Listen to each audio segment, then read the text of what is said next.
Okay. Shout out sa mga nagsusupply sa atin ng baki lagi. Yung Palakang Bukid, si Rickson, si RJ at si Alulot.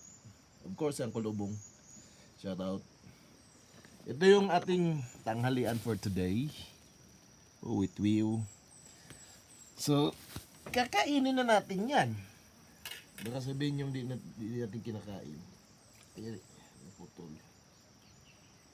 Hindi. Sobrang luto kasi. So, ayan.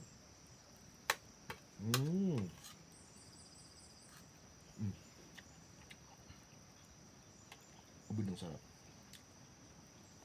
It tastes like authentic chicken. Something like that. That's all. Kain tayo.